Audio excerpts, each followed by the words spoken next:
The Associated Press reports that police on rooftops fired live bullets and tear gas at protesters this past weekend, wounding at least 100 people camping out near Sanaa University. The day's violence, which also left one dead in the southern province, was the latest evidence that month-long protests demanding the resignation of Yemen's longtime leader were spiraling out of control. United States ally President Ali Abdullah Saleh has resorted to increasingly violent tactics to try and put down the burgeoning uprising against his 32-year rule, deploying dozens of armed supporters on the streets in an attempt to intimidate protesters.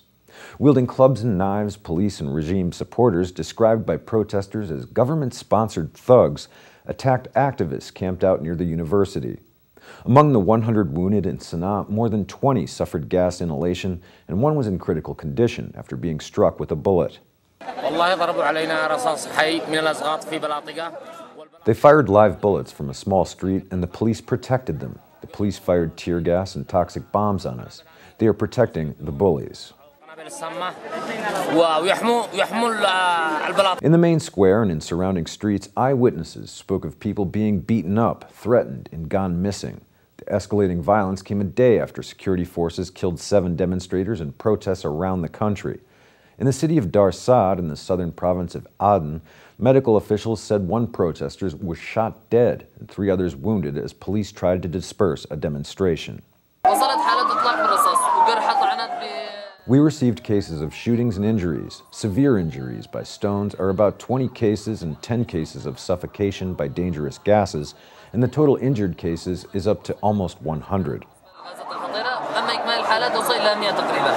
Earlier in the day, protesters torched 3 police cars and blocked roads to try to stop security troops from bringing in reinforcements. The United States said it was concerned by the continuing violence in Yemen and called for it to stop. State Department spokesman P.J. Crowley said before he resigned, quote, "We call on the Yemeni government to quickly investigate these incidents. People everywhere share the same universal rights to demonstrate peacefully and to freely assemble and express themselves."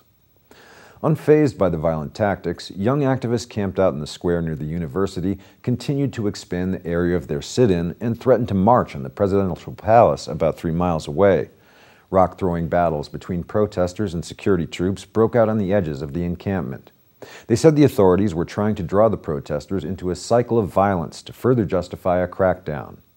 Activist Abdel-Karim al-Khiwani said, quote, "This will not happen. Even if they exterminate us all, our only weapon is peaceful sit-ins."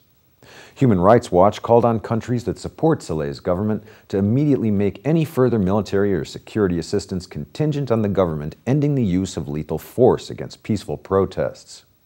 Last year, the Obama administration more than doubled military aid to Yemen from $67 million to $155 million.